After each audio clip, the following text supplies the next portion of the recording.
In this course on psychology, we've looked at a lot of various aspects of the human being, such as how we sense and perceive, how we learn, our memory, the ways that we think, how we develop over time, etc.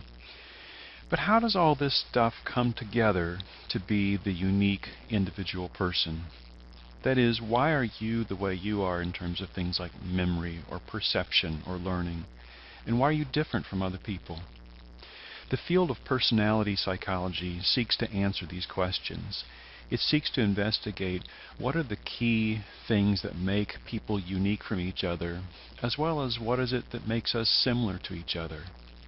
So in this lecture and the next lecture, we're going to look at personality psychology, some of the famous theories on personality, and the contemporary view of what personality actually is and how it should be researched. Next slide. As we begin looking at personality, it may be helpful for you to start by answering this question. Describe the personality of your ideal mate. So go ahead and take a few minutes to do that, and then go on to the next slide. Most people, in response to the previous question, the personality of your ideal mate, will say things like, oh, my ideal mate would be somebody who's funny, or somebody who is smart. My ideal mate might be somebody who is honest or reliable. Every once in a while you get somebody who responds to that question with the answer like, the personality of my ideal mate would be someone who has nice legs or is good looking. However, it's really kind of intuitively obvious to us that personality really doesn't have so much to do with the physical appearance as it does with some sort of internal characteristics that come out in the way that we act. So this brings us to a definition of personality. There are probably as many definitions of personality as there are psychologists, but overall we're going to look at some of the characteristics that are common across definitions of personality. So to begin with, personality is an individual's unique characteristic pattern of thinking, feeling, and acting. So the way that you tend to feel about others and feel about the world. The way that you tend to think. For example, are you organized or disorganized? And the way that you act. Do you typically act friendly or unfriendly? You have your own unique pattern, and personality is your own unique pattern of each of these sorts of things that we've talked about already, feeling, thinking, and acting. A second aspect of personality is that we sort of assume that personality is enduring. That is, when you talk about someone's personality, if you say, oh, she's a friendly person, you expect her to be friendly not just today, but tomorrow, next week, next year, and in a sense probably expect her friendly characteristics to be something that endures over her lifetime. So personality typically is enduring. Now, having said that, we have to qualify it by saying that personality does also it can also possibly change somewhat over time. Overall, we expect a person's personality to be stable. That is, if you're a disorganized person today, we do expect you to be a disorganized person next month. But it is possible to change somewhat through life experiences.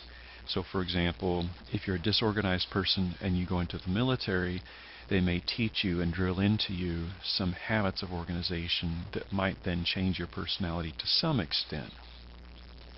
The third characteristic of personality is it affects how we adapt to the world.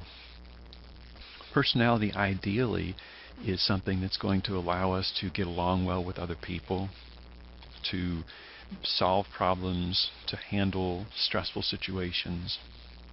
This is not true for everybody, and towards the end of this course we'll be talking about what happens when personality actually ends up being disordered or dysfunctional.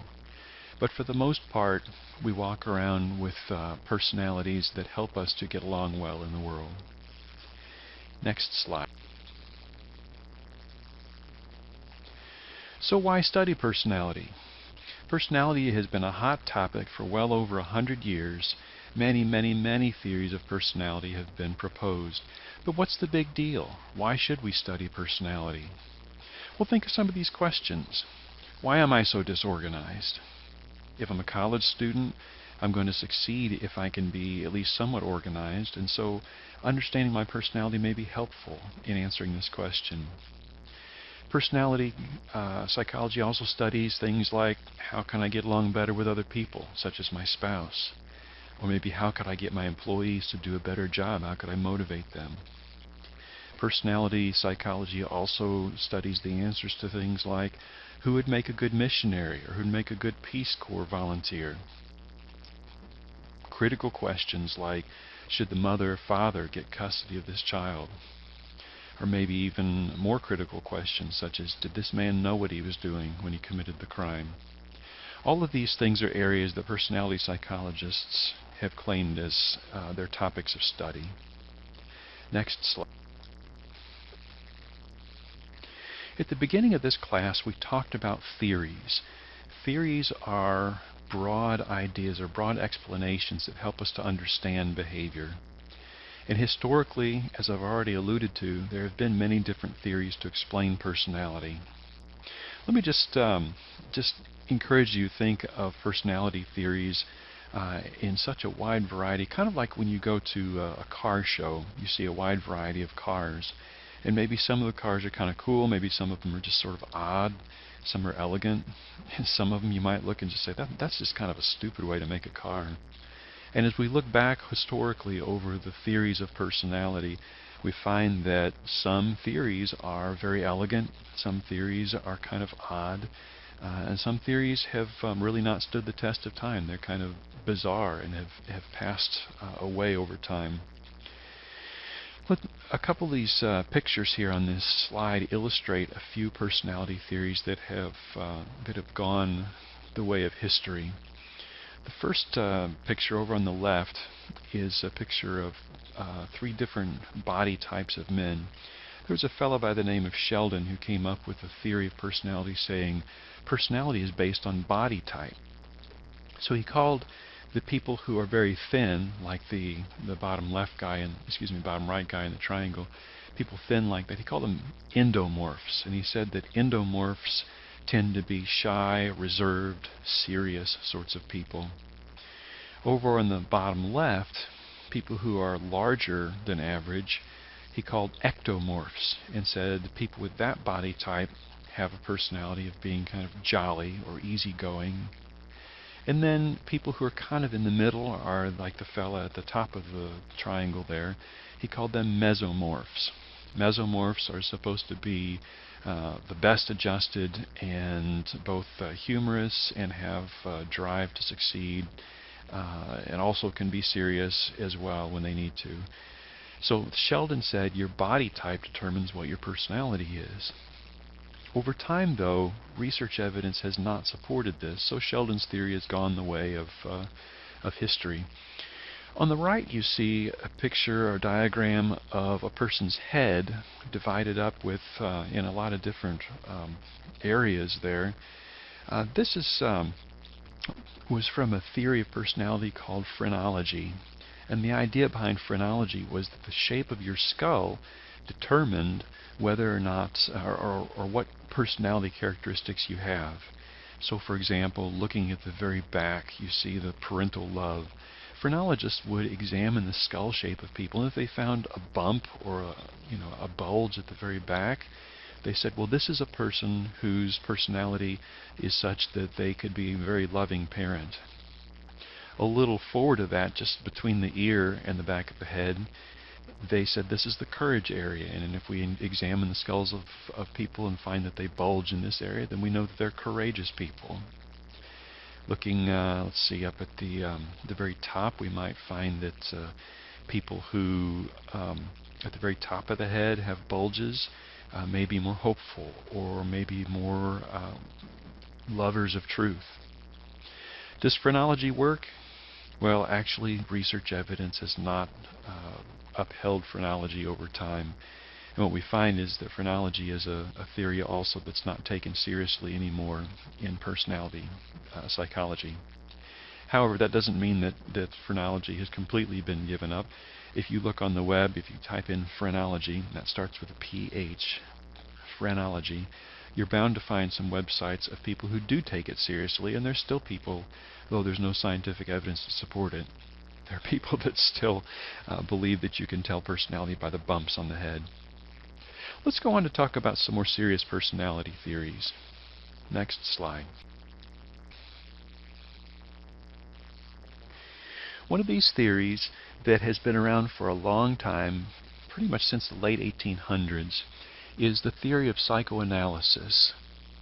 Psychoanalysis was founded by Sigmund Freud.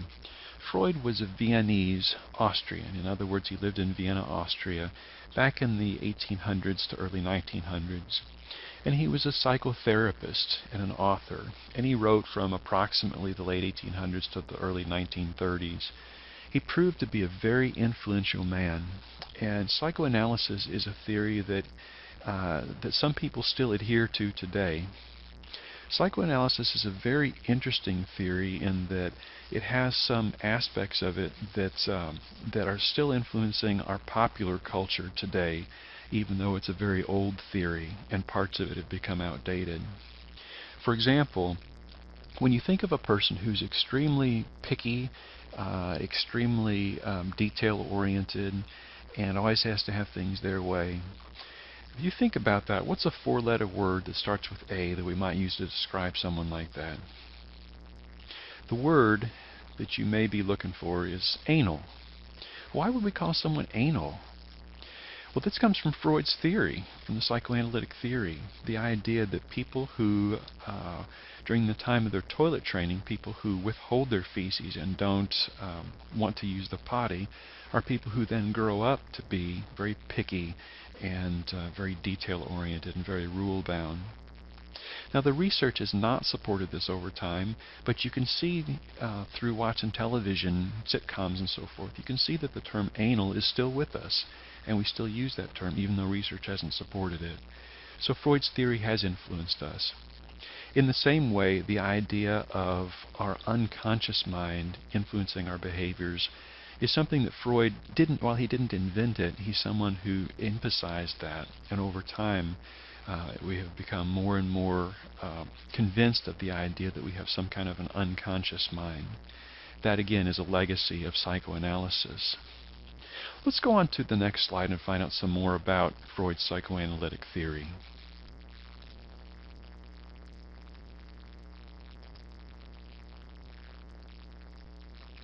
As he developed his psychoanalytic theory, the first thing that Freud addressed himself to is the question of how does our mind work? Have you ever wondered how your mind works? Well, according to Freud, there are three basic parts of our mind. One part is our conscious, that is what we're aware of at any given time. So, for example, you may be aware that you're sitting right now looking at a computer screen, listening to my voice. You may be aware of the environment around you. Maybe there are people or the lighting or the furniture around you. Your conscious is what you're aware of at any particular time. But Freud said that's not all. We know that there are things in our mind that we're not immediately aware of, but that we can be aware of. Freud called this the preconscious, things not in our awareness that we can recall into awareness. So let me give you an example of this. I can almost guarantee that there's something in your preconscious that is not in your conscious right now. And let me go ahead and ask you a question to illustrate this. Who was your favorite high school teacher? Well, was that something that you were thinking about that was in your conscious awareness before I asked the question? Probably not. It was probably in your preconscious. But now that I've asked the question and you're thinking about it, it's moved from your preconscious to your conscious. So anything in your preconscious can be recalled into your conscious awareness if you choose to, or if there's something that reminds you of it. However, Freud said the largest part of our mind is what he termed the unconscious, the idea that we have a part of our mind that we cannot access and that we're not aware of. Now, Freud didn't just say that unconscious is memories that we'd forgotten or something like that. Freud said that our unconscious is an area of the mind that serves a specific purpose. The idea behind the unconscious is that from time to time we'll have unacceptable desires or thoughts or memories that will occur to us. And these are almost like thoughts, memories, or desires that are too hot to handle. In other words, they're too threatening, and we can't really keep them in our minds, so we stick them down into our unconscious, where we're not going to be aware of them. An example of this in Freud's theory, his original theory, was that at a certain point, usually around ages 3 to 5, a child becomes in love with his or her opposite sex parent. So a little boy will fall in love with his mother and want to possess his mother, want to basically be his mother's husband, wants to marry his mother and possess her physically and sexually and so forth. This is Freud's theory. Now, if a boy has that kind of a thought, what's going to stand in the way of him possessing his mother? According to Freud, his father will stand in the way. So a little boy falls in love with his mother, begins to hate his father and want to kill his father in order to possess his mother. Now, are these nice thoughts? If this is true, which Freud said it was, and it may be, may not, but if it were true, would it really be something that could stay in a child's conscious awareness? Or is that something that's too unpleasant to really think about? Freud said that's the kind of thing that gets pushed down into the unconscious. Ask yourself these questions. What do your friends and family know about you that you don't know about yourself?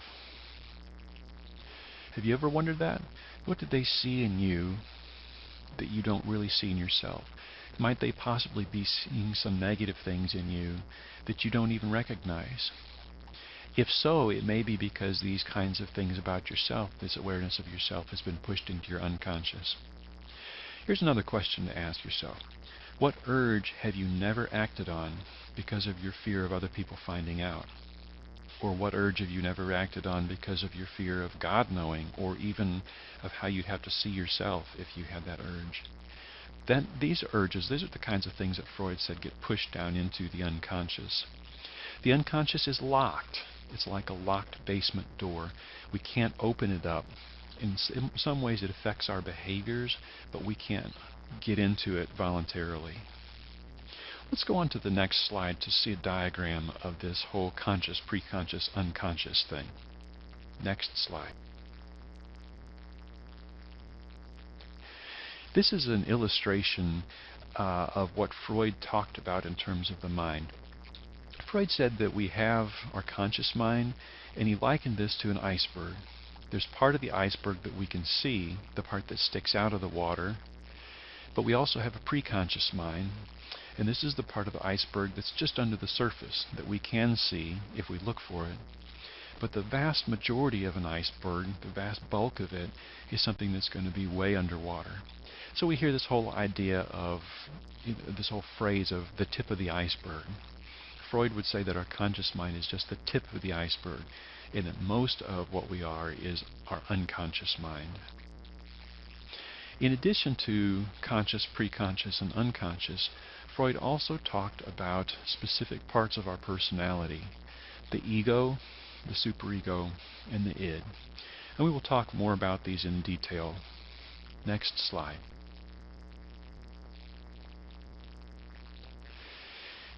Remember, psychoanalytic theory is not just a theory of how our mind is made up, but our individual personality and how it happens.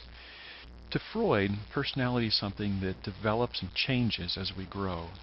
We're not born with one specific personality and then that just stays the same our whole life. It actually changes some as we grow. To begin with, Freud said of the three parts of our personality, the one that we're born with, the one that we have earliest, he called the id. I know it looks like ID, but it's actually id, is how it's pronounced. The id is the earliest part of personality to develop. The goal of the id is to get all of its desires or impulses met right away.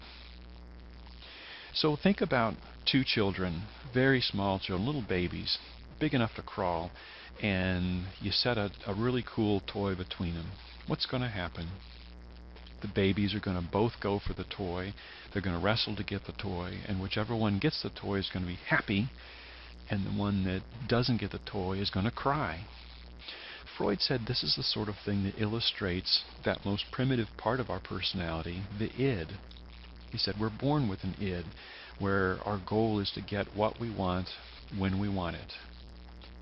You can see from this illustration of the babies that their desires are to get the toy, and if they don't get it, they're going to throw a fit. And you see this in infants. What is it that they communicate? The only thing that they communicate in the first part of life is just that they want things, they need things. They want to be changed, they want to be fed, they want to be comforted, they want to be put to bed, etc., etc. The aspect of the id that Freud defined as a pleasure principle basically means that the idea of the id is to get as much pleasure as possible, to maximize pleasure, and to minimize any kind of pain or discomfort. So your personality has a part called the id, and the id drives you to maximize pleasure in your life and minimize discomfort. Let's think for a minute about a specific individual. You probably have heard of Ted Bundy. Ted Bundy was a serial killer who was accused of and convicted of committing many rapes and murders of females. From January 1974 to February 1978, it was found that he committed at least 16 brutal rapes and murders. Some speculate that he committed many more as well from comments that he made. So, for example, in Seattle, Washington, he killed 8 women ages 18 to 23. Salt Lake City, he raped and killed 4 women ages 16 to 17. Aspen, Colorado, 1 woman at age 23. Tallahassee, Florida, 3 females from ages 12 to 21. Now, Bundy was captured and imprisoned. He did escape from prison twice, committed more of these kinds of crimes, and finally in January 1989, to the great joy of many people, he was executed by electrocution. Now, Bundy, in interviews, claimed that these killings were carried out by an entity within him. He said he became obsessed by hardcore pornography involving sadomasochism and bondage. He said his primary motive was rape, but then he had to kill his victims to prevent them from testifying against him. The interesting thing about what Bundy said is that these horrible acts were carried out by an entity within him. Something within him caused him to do this. This, to some extent, fits with what Freud talks about when he talks about a part of our personality called the id that gets whatever it wants, whenever it wants it, in the most selfish way possible. But think for a moment about what happens to a person who does whatever they want and tries to get whatever they want. It just doesn't work in the world, does it? If you try to do whatever you want and get whatever you want, you end up like Ted Bundy, or you end up in jail, or you end up in trouble. So Freud said it's not long after we're born that we begin to develop a second part of our personality. He called this part of the personality the ego. Now, I know in our everyday language in America we use the word ego to refer to pride. So you might say about someone, she's got a big ego, and what you're meaning is she's prideful or vain. But this is not the sense in which Freud was using the word ego. In a sense, the ego just means the I, or the self. The German word for ego, the German word that Freud used, was the word ich, which means I. So the ego is really you. It's who you are. The purpose of the ego, or the purpose of the self, is to try to control the id, try to keep this id from getting out of control and getting you in trouble, at the same time allowing you to get your desires satisfied. So the ego is not about forbidding you to have pleasure, or forbidding the id to have pleasure, but the ego is about getting pleasure without getting into trouble. So think about a child who knows where the cookie jar is and wants to get a cookie. And the child's standing in the kitchen with the mother, and the mother's cooking supper, and the child looks at the cookie jar, and the id says, "Get the cookie now." But the ego says, "No, don't get the cookie right now, you'll get in trouble." The ego may say, "Ask mother for the cookie." Or the ego may say, "Wait till mother's out of the room and get the cookie." Either way, we're going to try and stay out of some trouble and still get what we want. So in a sense, you could say the ego is like a rider, and the id is like a horse. The ego tries to control where the id goes and harness it. Freud said that the ego used what he called the reality principle. Remember, the id uses the pleasure principle. The ego uses the reality principle. That is, it acknowledges that there is a reality out there that we have to watch out for, and we have to live within the constraints of society and the rules that are out there. That's just reality. However, Freud said that there's more than just the id and the ego.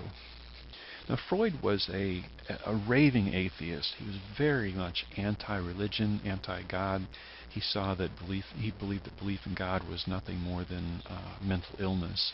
And so he had to have some way to explain the fact that we have morals and values. So Freud said that at some point we begin to internalize the rules and standards of our parents and develop a third part of our personality, which he called the superego.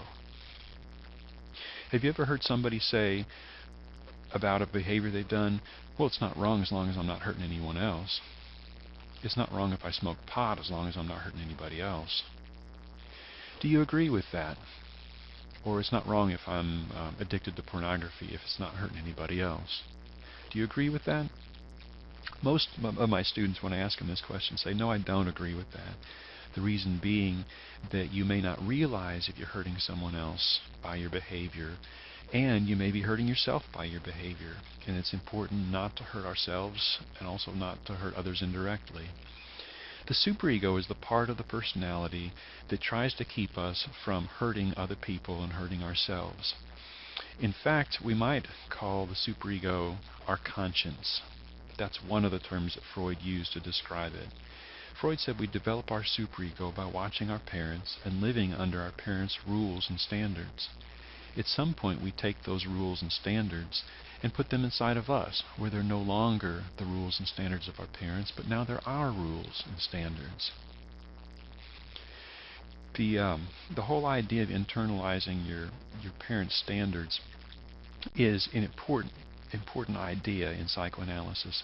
Freud felt like the parents were the most significant influence on the child who is developing. However, it's not just the parents we know that influences the superego development. It's also teachers and friends and people at church and various organizations we might belong to that help influence the development of morality. Next slide.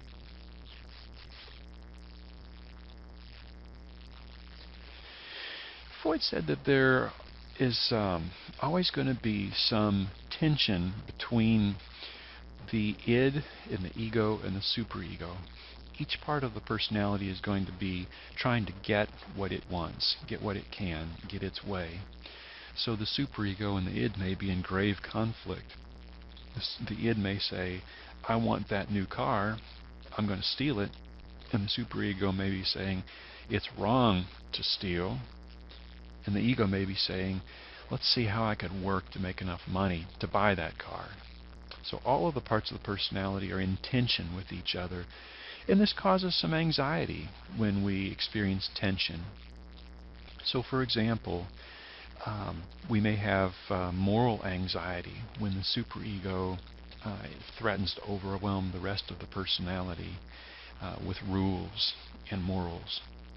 Or we might have reality anxiety when we have to face something that's really scary for us in the world, like coming in contact with a tiger. Or probably a more realistic example, almost getting run over by a reckless driver. We also may have what Freud called neurotic anxiety, when the id threatens to take over and get us in trouble. So what do we do with all this anxiety? Freud described some internal, unconscious strategies that we use to deal with anxiety. And these are what he called defense mechanisms.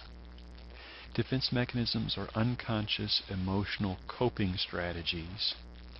They're built to try to protect our ego from anxiety, because the ego is getting threatened by reality, it's getting threatened by the id, it's getting threatened by the superego.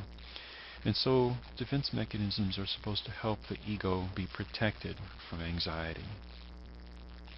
The cost of this is that sometimes these coping strategies, called defense mechanisms, actually distort reality. They aren't actually in touch with the real world. Let's go through a few examples of these, and I think that will show you how defense mechanisms can both be helpful, but they can also distort reality. The first defense mechanism that Freud talked about was repression. Repression is when we have unacceptable impulses or unacceptable thoughts in our head, and they get pushed down into the unconscious. Repression then is pushing stuff into our unconscious to keep it out of our awareness. As I mentioned before, Freud said a child might want to sexually possess their opposite sex parent, and this is something that would have to be repressed into the unconscious, pushed down out of conscious awareness into the unconscious.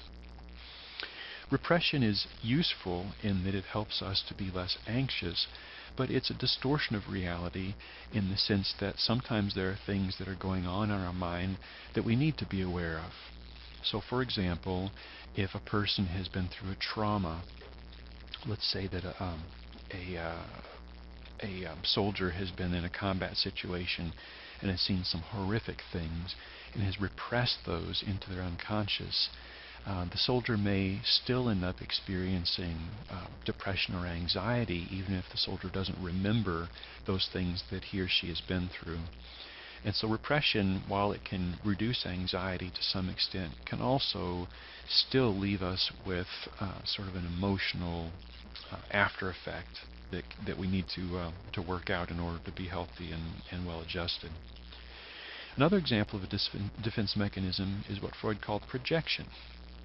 Projection is when we take our own faults or shortcomings and attribute them to other people. So maybe instead of recognizing my own faults, I look at other people and see my faults in those people. Think about, for example, a person who is very hostile towards other people, angry and hostile towards other people. They may be rude or disagreeable. And this person, if you ask them about the people around them, they may say, well, people are just not nice. And the only reason that I'm unpleasant is because people are so hostile to me. Maybe they don't really recognize their own hostility and angriness, and they're projecting that onto other people, saying that it's actually other people that have that flaw or that fault. Again, this may help to protect the person's ego from anxiety so that they're not having to see themselves as an angry, hostile person, but it's a distortion of reality, seeing everyone else as being hostile to them. A third example of defense mechanisms is displacement. Let's say, for example, that a man is at work and his boss is really getting on him. His boss is really quite mean to him. And the man comes home angry, and he snaps at his wife. He lashes out at his wife verbally, and his wife lashes out at the children verbally. And the children end up kicking the dog, and the dog bites the cat, and so forth. This is what Freud would call displacement, where we're shifting our feelings of anger or anxiety onto a more acceptable target. The man really is angry at his boss, but he snaps at his wife instead. The wife is really angry at her husband, but she snaps at the children instead. The children are really angry at the mother, so they displace that and snap or take it out on the dog or the cat instead. This sort of displacement is also a means of trying to protect the ego from anxiety.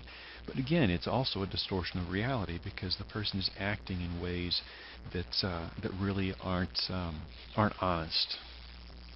There are several other types of defense mechanisms you'll find in your textbook that Freud talked about, such as sublimation, reaction formation, and denial. Let's go on to the next slide. In closing about psychoanalysis, it is a theory that's had a great deal of influence on our society. Research has not supported all aspects of psychoanalysis. It's a theory that, since Freud developed it over decades and decades, is quite detailed, and there are still some parts of it that are being researched, but many parts of it have already been researched and have fallen by the wayside. But we find that there are many theories that we have of personality that came after Freud's, that either built on Freud's theory or made use of Freud's theory as a springboard to go in different directions. So while it's not a theory that overall is still held to be absolutely true, it's something that is very much important for us to understand human personality.